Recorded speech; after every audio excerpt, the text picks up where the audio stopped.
Right okay disturbance है ना okay so basically आप ये देखो ये ऑलरेडी दोनों 90 90 है जब थीटा 90 बनेगा माने अल्फा भी 90 बनेगा थीटा 90 अल्फा 90 माने ये देखो ये सोचने की समझने की कोशिश करो कि ये दो टैंजेंट जो है ये दोनों 90 है एकदम जब वो एकदम 90 है माने तो दोनों के टैंजेंट जो है वो सेंटर से पास होंगे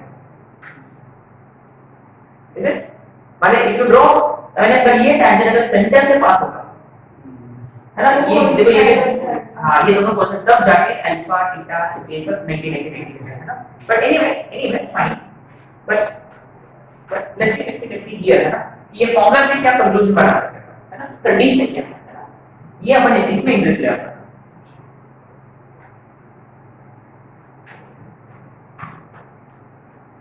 सो प्लीज वन तो theta is equal to 90 degree theta 90 होते हुए cos 90 0 माने ये पूरा 0 माने इसका न्यूमरेटर 0 पक्का माने तो इसका न्यूमरेटर 0 है माने d स्क्वायर माइनस कैन से side d square is equal to right but actually d कौन है व्हाट इज d पक्का अगर मैंने सेंटर्स को अगर मैंने ले लिया -g1 -f1 और ये वाली -g2 -f2 है ना तो इसके हिसाब से r1 कितना होगा r1 होगा root over g1 square r2 कितना होगा root over g2 square plus f2 square minus c2 माने यहां तो यहां डालो d स्क्वायर माने इनके बीच का डिस्टेंस का स्क्वायर अच्छा माने डिस्टेंस कौन लगेगा g2 -g1 सही है का whole square plus f2 f1 का सही है is equal to g1 square plus f1 square minus c plus g2 square plus आगे समझ अच्छा अब देखो यहां से g2 स्क्वायर g1 स्क्वायर मतलब ये सारे सिलेंडर वाले cancel f2 square f1 square f2 square f1 square cancel तो यहां पर बचेगा -2 g1 g2 पक्का -2 g1 g2 -2 is equal to -c1 -c2 अच्छा माने therefore ultimately 2g1 g2 plus 2f1 f2 is equal to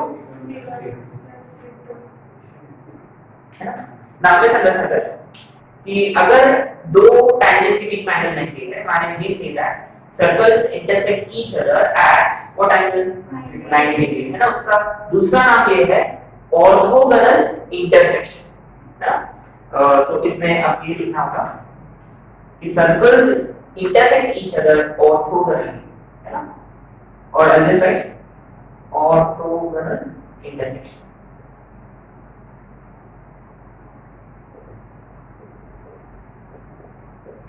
circles intersect each other orthogonally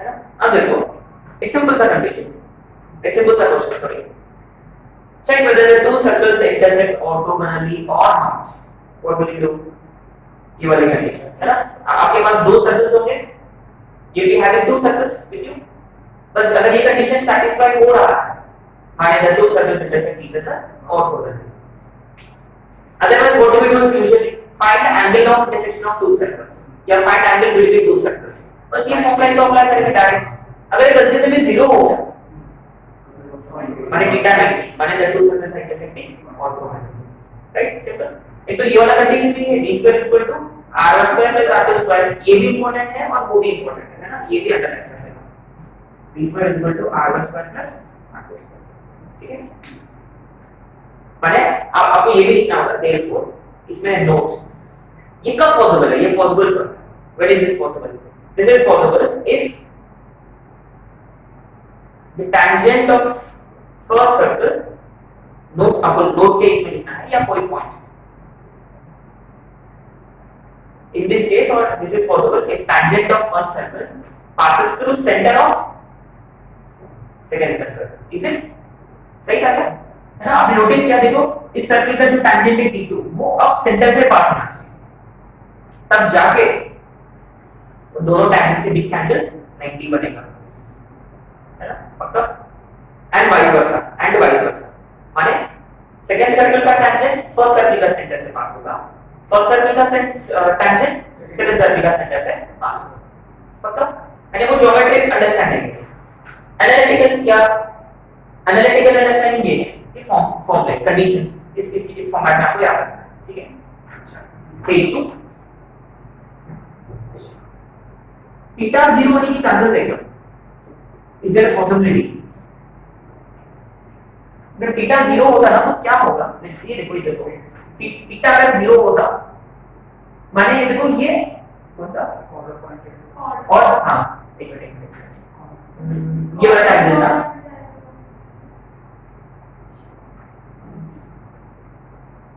अच्छा ये tangent के बीच में एंगल 0 होने के लिए देखो ये दोनों टैंजेंट्स एक ही होना चाहिए, माने देखो ये सर्कल ऐसा मूव होगा, आ रहा समझ में? अब देखो ये वाला मान लीजिए T2 है, ये क्या है, ये T1 है, तो T1 जब जिस दिन ऐसा मूव होगा यानी T1 T2 ओवरलैप होना चाहिए, तब जाके उनका बीच का एंगल पक्का, माने वो कब पॉसिबल है, जब ये सर्कल इधर साइड में घूमेगा, ये set if the two circles touch each other internally, आ गया पक्का 100%, माने ये ज्योमेट्रिक अंडरस्टैंडिंग है, अपन एनालिटिकली तो इजीली प्रूव कर सकते हैं, थीटा की जगह 0 डाल दिया आपने, क्रॉस मल्टीप्लाई कर लिया तो अपन कर सकते हैं, बट इसमें इंटरेस्टिंग बात ये है कि इसको विजुलाइज करना, कि कैसे विजुलाइज करें इसको, है ना? कि थीटा 0 कब बनेगा, जब दोनों टैंजेंट्स ओवरलैप होंगे, जब ये दोनों टैंजेंट्स ओवरलैप होने के लिए एक दूसरा इसके तरफ मूव होना चाहिए, अगर एक टैंजेंट मूव हो रहा है उस माने सर्कल भी मूव होगा उसके साथ-साथ में, माने दो सर्कल्स ऐसा पोजीशन में आ जाएंगे ये इसके अंदर चला जाएगा, माने the two circles actually touch each other internally, है ना? अच्छा, तो ये अपन एनालिटिकली प्रूव करेंगे कि case, so what will be case 2, here theta is equal to 0 degree, अगर थीटा 0 डिग्री बन गया तो cos 0 कितना होगा 1, माने 1 is equal to d square plus r1 square plus d square minus r1 square minus r2 square upon 2 r1 r2, सही है? Cross multiply किया square equal to r1 r2, very good, है ना? ये क्रॉस मल्टीप्लाई किया 2 r1 r2 is equal to d square minus r1 square minus, जैसे कि इधर चले गए तो ये r1 square plus r2 square plus 2 r1 r2 बनेगा, माने LHS में डायरेक्टली r1 plus r2 का is equal to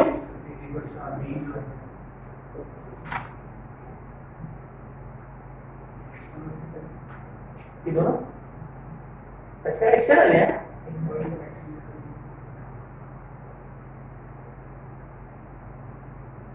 okay, therefore d is equal to r1 plus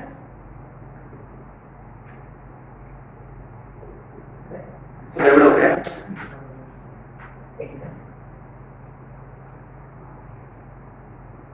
इस तरह एक्सपेरिमेंट करेंगे तो भी एक जो टेंशन है कॉमन करेंगे उस तरह करके, हां तो हमने यहां पर 180 वाला केस के लिए डिस्कस कर लिया, हां सर पक्का वो 180 वाला केस था, हां ज्यादा केसेस पर 180 कैसे एक मिनट ये थीटा 0 होने के लिए यानी वो इसमें ना वो क्लॉकवाइज एंटी क्लॉकवाइज वाला कहानी आ गई दूसरा इसमें, तो इसको इधर से मूव करेंगे तो फिर हां इसको ना सर्कल को ऐसे भी मूव कर सकते हैं या इसको अंदर भी की तरफ भी मूव कर सकते हैं, हां इसके वजह से प्रॉब्लम हो गया ना, अच्छा प्लीज अपने वाला सर्कल को बाहर की तरफ मूव करना है तब जाके उनके बीच का एंगल 0 होगा, अच्छा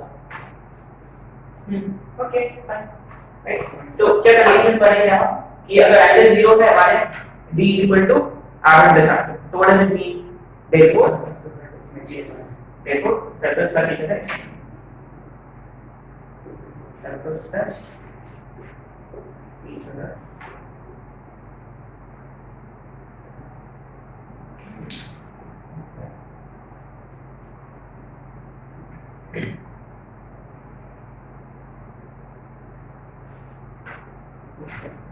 next case 2 sorry case 3, case 3 में क्या होगा, theta is equal to 180, theta is equal to 180 degree माने ये कितना होगा -1 माने ये -2 R1 माने ये जो बनेगा ये R1 -R2 होगा। तो क्लियरली यहाँ ना मॉड्यूलस लगेगा मॉड्यूलस ऑफ R1 R2 माने the two circumstances each other internally। Okay।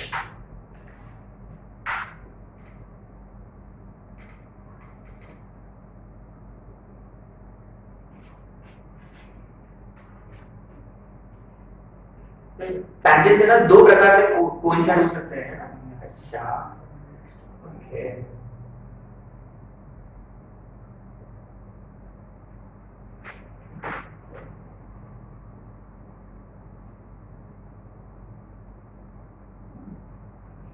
It's very difficult to visualise कैसे मूव करना है कैसे टैंजेंट यू नो 180 बन कैसे you know difficult to visualise.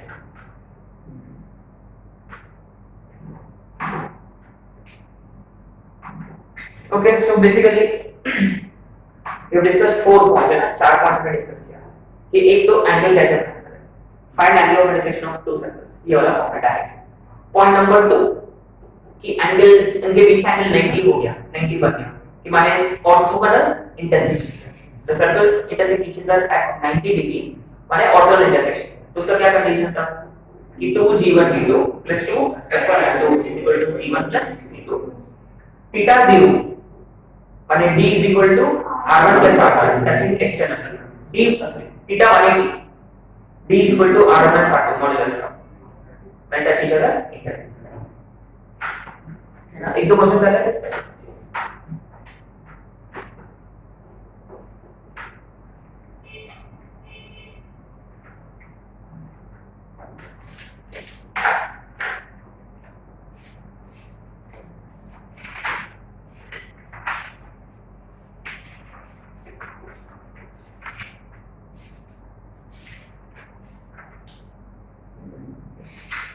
So the question madam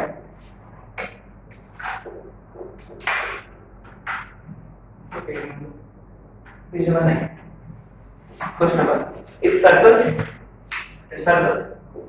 x square plus y square plus 2x plus 2ky plus 6 is equal to 0 and x square plus y square plus 2ky plus k is equal to 0 intersect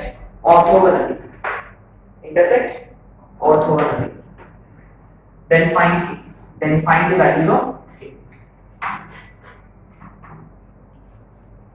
right very simple direct form में तो apply करना है ना। Okay what do we do g1 कितना है अगर मान लो ये s1 है और ये है s2 तो tell me what is g1 here -1 4 5 g1 2gx g is 1 g1 is 1 and f1 k and c1 6 g2 यहाँ कोई x वाला टर्म नहीं है माने 0 f2 2ky है 2f माने k and c2 k simple। so क्या कंडीशन था if two circles intersect each other orthogonally then 2g1 g2 plus 2 f1 f2 is equal to right x square is equal to k plus 6 right ये तो 0 plus 2k square is equal to 6 plus k quadratic है clearly so 2k square minus k minus 6 is equal to 0 minus 2 4 3 are 12 माने 2k square minus 4k plus 3k minus 6 2k into k minus 2 plus 3 into k minus 2 and ultimately k is 2 minus k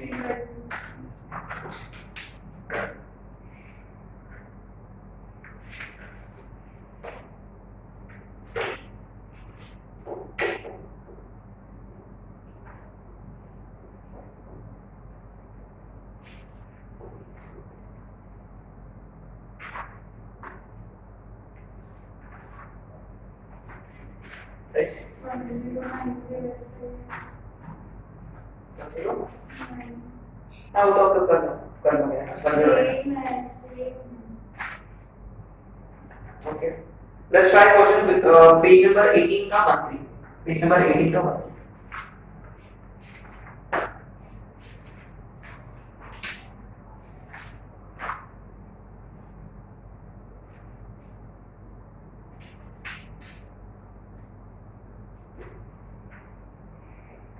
Okay. If a circle passes through the point A comma B,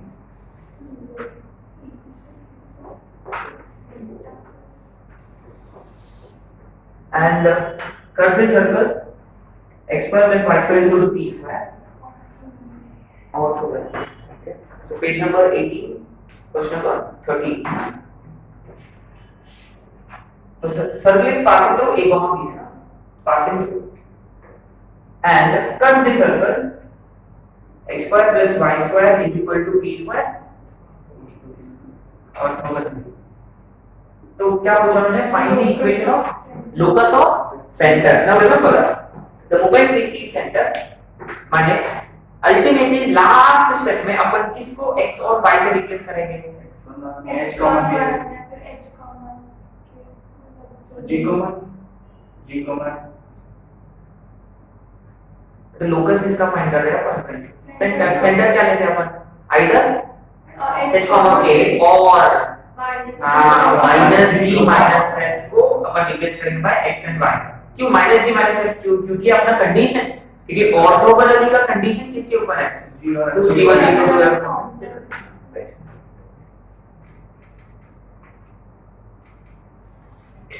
Okay, fine. So let the circle which cuts this circle orthogonally be x square plus y square plus 2gx plus c is equal to 0. सही है? अच्छा, fine. तो clearly यहाँ g1 is g, f1 f, and c1 is c itself. अब देखो ये what about this one? x square plus y square plus 2gx. कोई जो है g है ही नहीं, माने 0. f2 0, c2 पक्का? Sure. So ultimately, since these two circles cut each other, therefore 2g1 g2 plus 2f1 f2 is equal to c1 plus पक्का? इनका addition, sorry इनका मल्टीप्लाई 0 प्लस ये भी 0 is equal to c square. So ultimately c is equal to c square. पक्का? आपने notice किया इससे आपने बोला c का वैल्यू मिल गया. ठीक है, fine. Ultimately this circle also, तो ये इसमें डालेंगे पक्का. ये अपना सेकंड पॉइंट हुआ. ये इसको सैटिस्फाई करेगा, माने a square plus b square plus 2ac या 2g हो सकता है. ठीक, मैं ऐसे लिखूंगा 2ac plus 2bf plus c is equal to 0. ये वाला कंडीशन भी है आपके पास. c की जगह b को डालेंगे. अगर अल्टीमेटली अगर आपको लोकस ही फाइंड करना है तो रिमेंबर अपन लोकस किसका फाइंड कर रहे हैं? which is this should be replaced by sure 100%. देखो a स्क्वायर का कोई प्रॉब्लम नहीं है, b स्क्वायर का भी कोई प्रॉब्लम नहीं है. अब देखो माइनस 2ax और ये और c की जगह दिस इज रिक्वायर्ड लोकस. पक्का? क्योंकि रिमेंबर आप लोकस फाइंड करते वक्त आपने जो अज्यूम किया है वो कुछ भी नहीं बचना चाहिए इसमें. और देखो p स्क्वायर क्वेश्चन में दिया हुआ है, ab भी क्वेश्चन में दिया हुआ है ना? पक्का? इसको रीअरेंज करने के आंसर आ जाएगा. एक्चुअली क्या आंसर होना चाहिए इसका? 2ax plus 2fy minus a square minus b square. yes, option है कि 2ax plus 2by minus a square minus b square minus b square is equal to. ठीक है, बस और इस पे और ज्यादा चर्चा करने की कोई जरूरत नहीं है ना. दिस इज मोर और less sufficient. Okay, fine. So you can expect, you can only expect these kind of questions. तो इसको ऑटो में टच कर रहा तो क्या कंडीशन है? बस आपको ये कंडीशन है जो आपको यहाँ लर्न करना है. ठीक है, ओके. अगला radical axis and the radical center. Radical axis and radical center.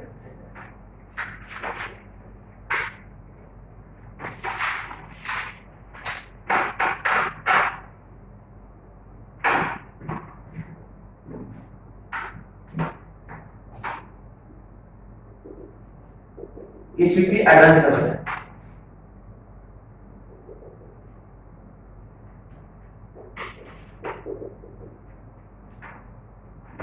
Axis माने वो एक लाइन होता है,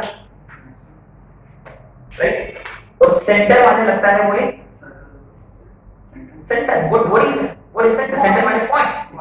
हाँ, वो किसका सेंटर, क्या सेंटर वो, बट लेकिन वो एक पॉइंट को रिप्रेजेंट करता है ना। अच्छा, तो रेडिकल सेंटर एक पॉइंट है और रेडिकल एक्सिस एक लाइन है। सो पहला let's talk about radical axis, है ना। रेडिकल एक्सिस अगर आपको शॉर्टकट देना है तो what would you give shortcut? रा है या बस रा रेडिकल एक्सिस।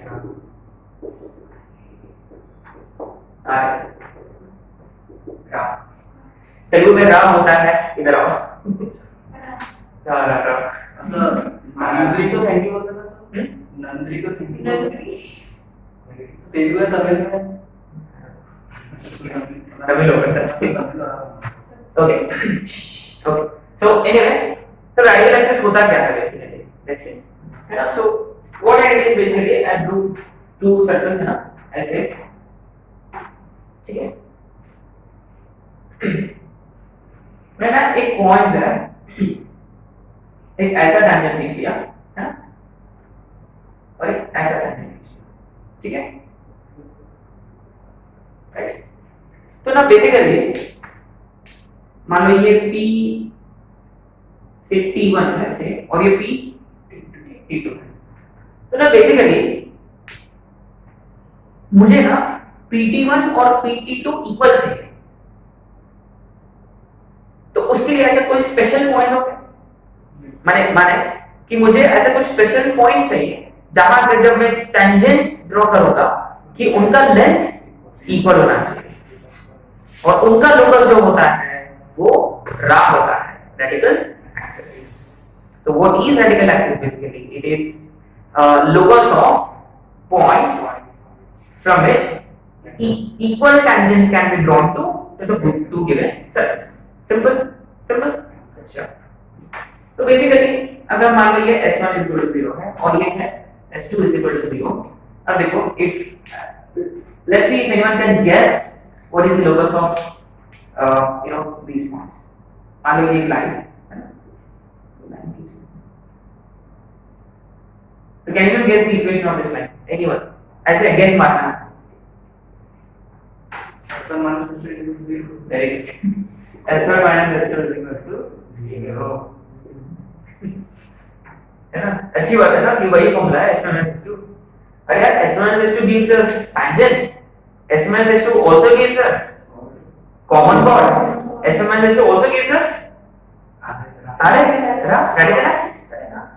सेट वो बस डिपेंड करेगा कि सर्कल्स कैसे हैं, अगर सर्कल्स दोनों को टच कर रहे हैं एक्सटर्नली तो वो कॉमन टेंजेंट बनेगा, अगर वो इंटरसेक्ट है तो कॉमन कॉर्ड बनेगा, और वो डिसजॉइंट सर्कल्स है रेडिकल एक्सिस बनेगा, और अगर वही टचिंग इंटरनली है फिर से वो कॉमन टेंजेंट ही बनेगा, है ना। इतना सारा, जैसे कि सेम S1 0 के भी तीन केसेस थे, remember S1 0 gives you equation of tangent, equation of chord of contact, equation of polar, है ना, रिमेंबर सेम फंडा। मैंने रेडिकल एक्सिस क्या होता है, have you read definition, right now, locus of point from which equal tangents can be drawn to the surface is radical axis. Locus of points from which two equal tangents can be drawn to the circle is radical axis, and obviously it's a straight line, है ना। बहुत simple है ना, कुछ भी नहीं है, ठीक है। लेकिन इसी के तीन अलग अलग केसेस हैं। कैसे तीन अलग अलग केसेस? कि रेडिकल एक्सिस जो है वो एक नॉर्मल लाइन होता है अगर two circles are disjoint, the moment they become touching each other externally, radical axis जो है वो खुद क्या बनेगा, कॉमन टेंजेंट बनेगा, है ना। क्योंकि अब देखो, अब कंसीडर करो, कोई भी पॉइंट कंसीडर करो, ये देखो टेंजेंट का लेंथ इक्वल, कोई भी बनेंगे तो कॉमन कॉर्ड बन जाएगा। वही okay next case common chord और नेक्स्ट केस फिर टचिंग एक्सटर्नली है समझ में आ गया यानी वो आपको स्पेशली लिखने की कोई जरूरत नहीं है right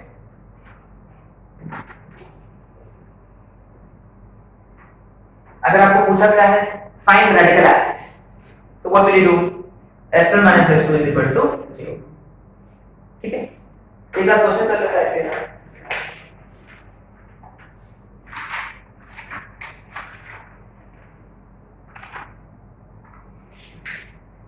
page number 11 page number 11 question number 140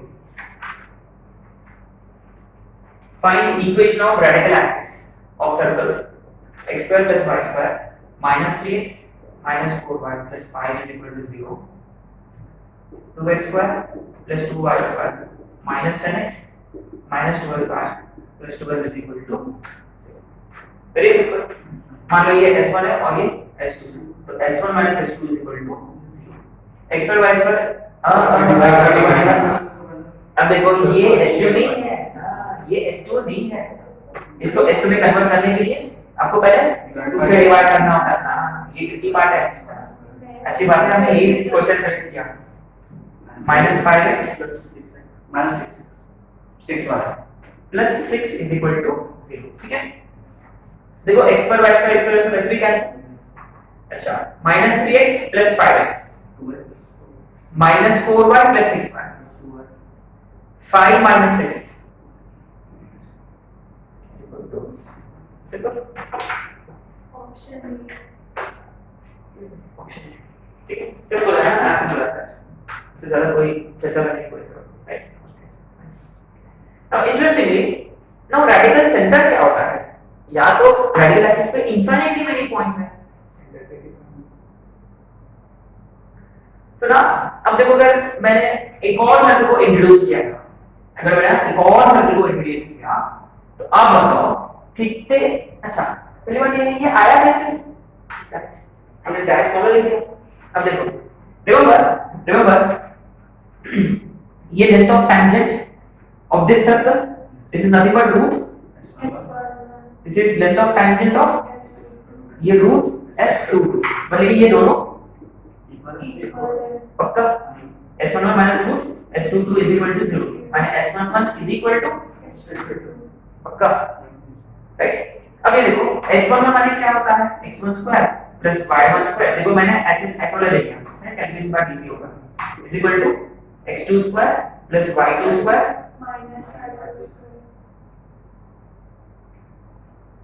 minus r2 का square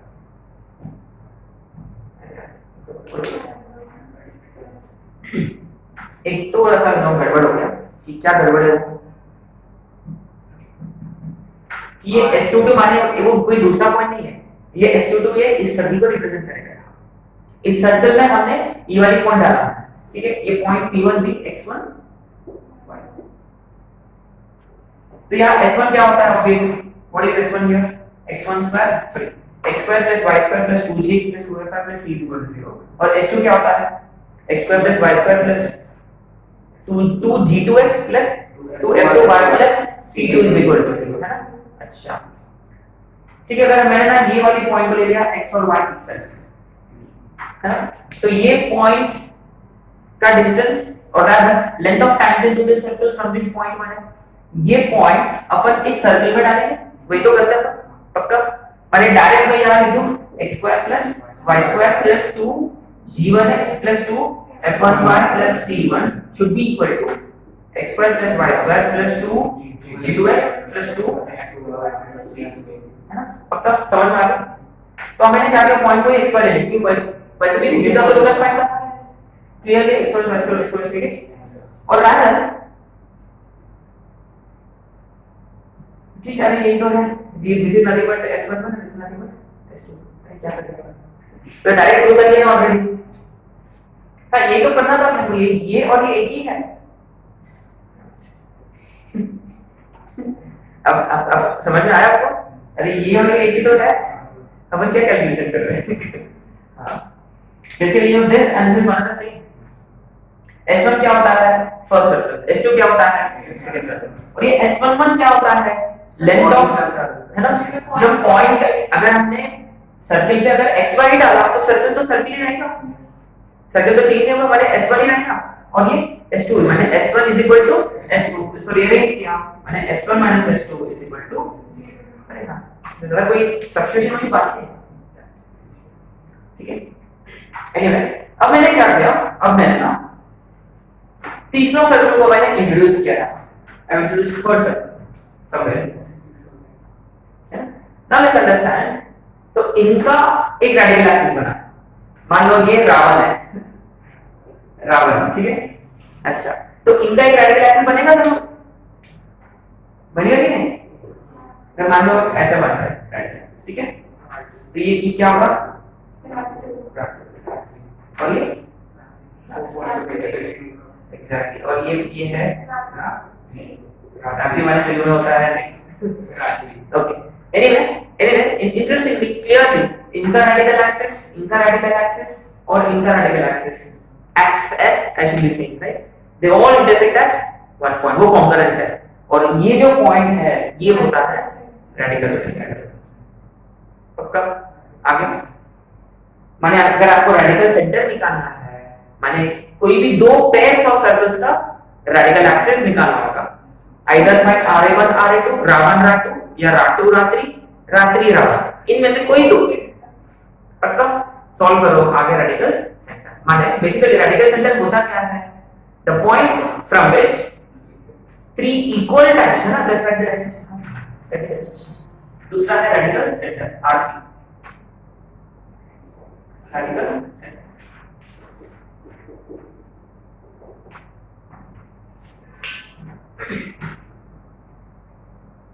right, so what is radical center, point from which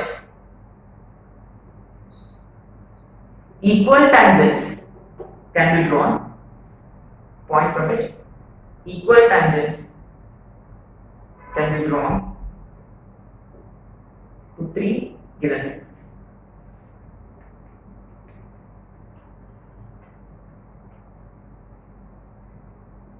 is radical center.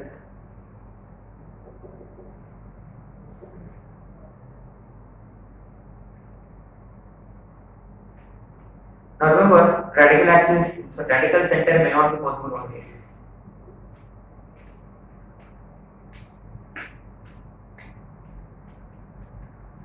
हमेशा पॉसिबल है क्या रेडिकल सेंटर, यानी हमेशा तीन इक्वल टैंजेंट ड्रॉ कर सकते हैं,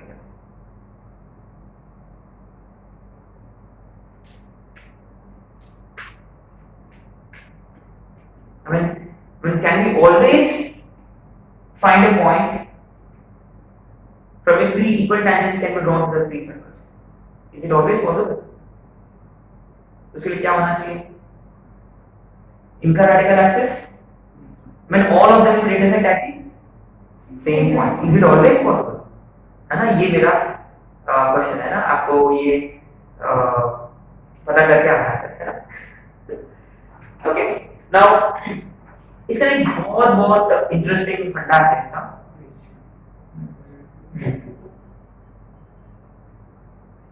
एक बहुत इंपॉर्टेंट पॉइंट्स इसके लिए, है ना, there are certain important points,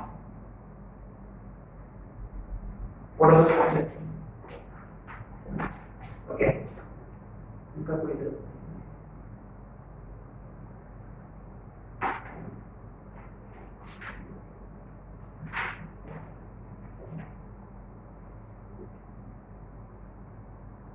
अभी देखो,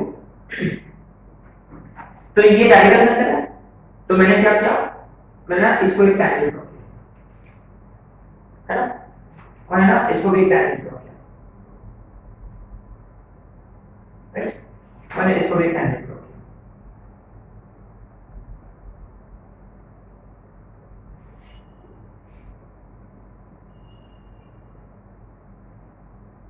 ठीक है।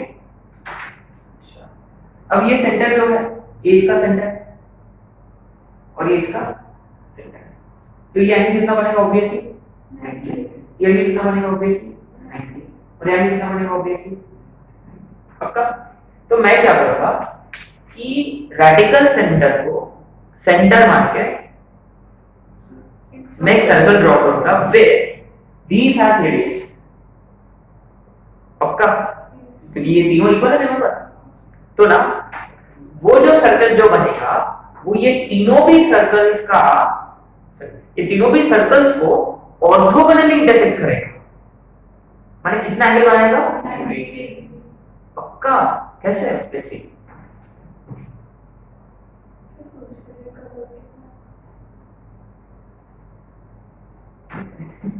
डबल क्या है,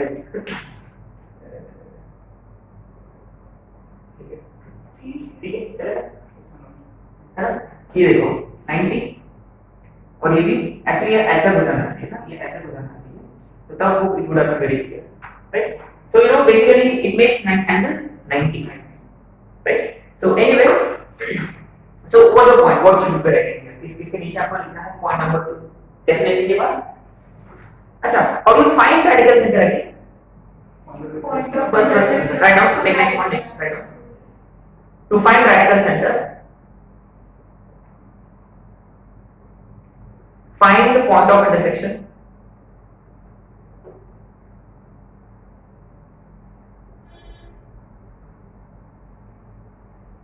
to find radical center, find point of intersection of any two RAS, any two RAS, RAS माने radical axis, है ना, any two radical axis, माने S1 S2 का radical axis, S2 S3 का radical axis, उनका point of intersection will give you RC, right।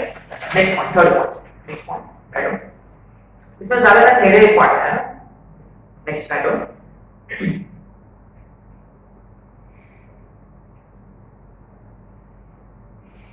circle drawn with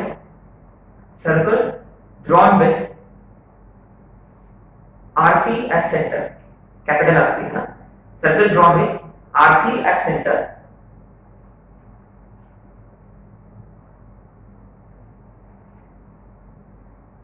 and length of tangent, है ना, जो equal tangent जो है ना, length of equal tangent as radius, length of equal tangent as radius will orthogonally intersect all the three circles, will orthogonally intersect all the three circles।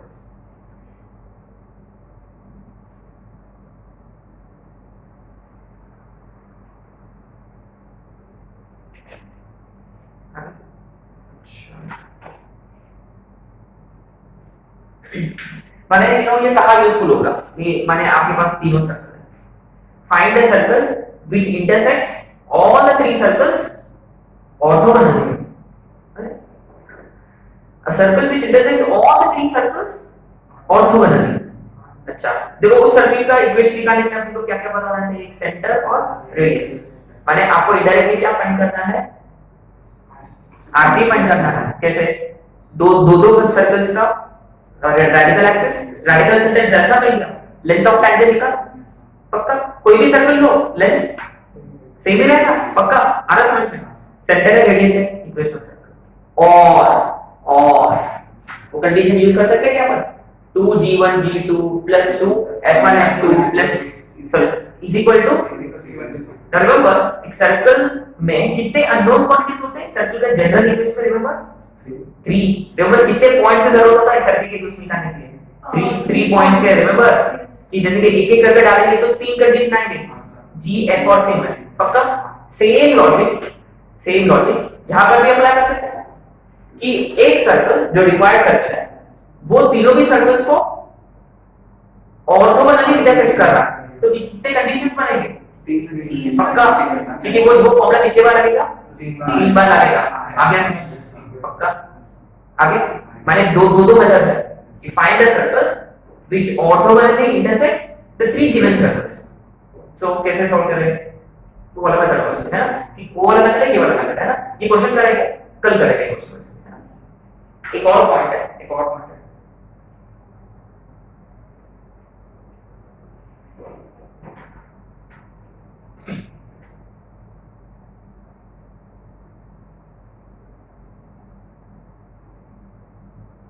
if three circles are drawn, if three circles are drawn,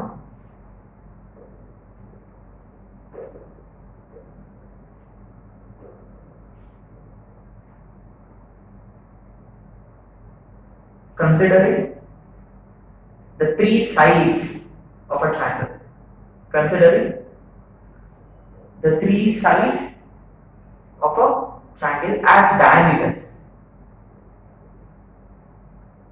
If three circles are drawn, considering the three sides of a triangle as diameter, then the radical center,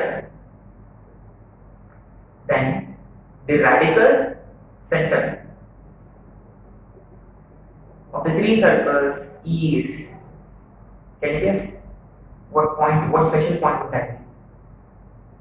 वो चारों special point में से कौन सा point हो सकता है? Circum centre, in centre, ortho centre, centroid, right on ortho centre है ना, 90 डिग्री से रिलेटेड है, देखो क्वेश्चन है, राइट। मैंने क्या किया उन्होंने कि एक ट्रायंगल दिया हुआ है, उन्होंने क्या किया, तीन सर्कल ड्रॉ कर लिया with the three sides as diameter, है ना, तीन सर्कल बनेंगे, उनका रेडिकल सेंटर जो है वो उस ट्रायंगल का ऑर्थो सेंटर बनेगा। ये पूरा तेरे पार्ट है, इस पे बहुत ज्यादा, इसमें तो बस ऐसा क्वेश्चन नहीं करने वाला है, ठीक है, कर सकते हैं वैसे, बस वेरीफाई कर सकते हैं, ठीक है। एक और क्वेश्चन करते हैं रेडिकल सेंटर इस पे, क्वेश्चन नंबर 145, क्वेश्चन नंबर 145,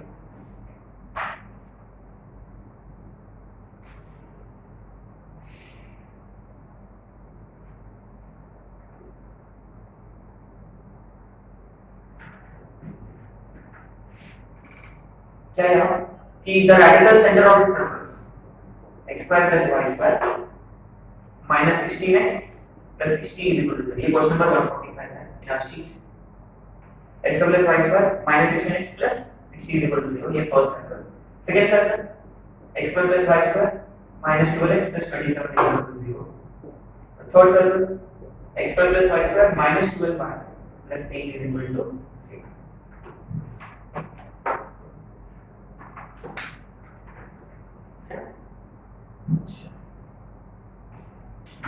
ठीक है, इनका पहले फाइंड कर लेते हैं, राइट। इनका रेडिकल एक्सिस क्या होगा, s1 minus s2, right. if this minus this minus एक काम करेंगे, this minus this करेंगे, ठीक है, चलेगा जो कुछ भी, this minus this माने ये प्लस 12 होगा, माने 4x minus 4x बचेगा, 60 minus 27 32, यानी x is ultimately equal to, ठीक है। अब ना इनका फाइंड करें, ठीक है, इनका करेंगे तो क्या आएगा, minus 12x plus 12y, right, 27 minus 8 19 is equal to, यहाँ से 4x कितना है, 12x है ना, 19, अब तक आगे plus 12y plus 19 is equal to 0, माने 12y is equal to 99 minus 98 यानी 80, सही है। So therefore y is equal to 80 by 12, 20 by 3, 20 by 3, yes. So what is radical center here? 33 by 4 comma 20 by 3 is your radical center। पक्का? अब इसी, अब देखो आपने यहाँ नोटिस किया होगा कि if two circles touch each other externally, तो remember s1 minus s2 जो है वही कुछ क्या बनेगा, रेडिकल सेंटर बनेगा, रेडिकल एक्सिस बनेगा।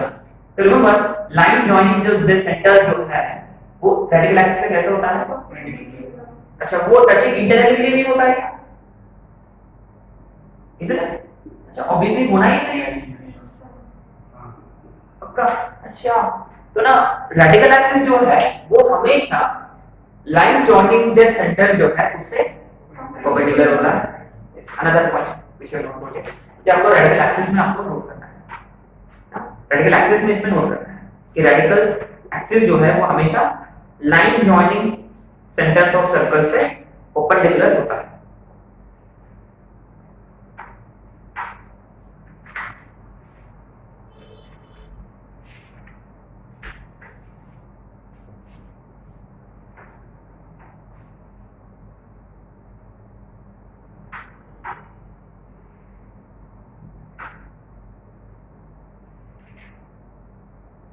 राइट, बस अपना एक ही कॉन्सेप्ट बचा है, what is that, system of circles और फैमिली ऑफ सर्कल्स। आज क्या क्या कर लिया हमने? आज angle of intersection of to circles and बस एक और पढ़ना है, बट ये बहुत इंपॉर्टेंट है। देखिए asking questions based on the other concepts, है ना, फैमिली ऑफ सर्कल्स। एक लेक्चर में ये खत्म, और शायद से 2 लेक्चर और लेंगे अपन, क्वेश्चंस करेंगे, है ना, कि will try to wind up this chapter. एक और है कॉन्सेप्टिंग वाले प्रॉपर्टी है, वो हमने नहीं किया, है ना, वो अपन करेंगे टुवर्ड्स द एंड, ठीक है।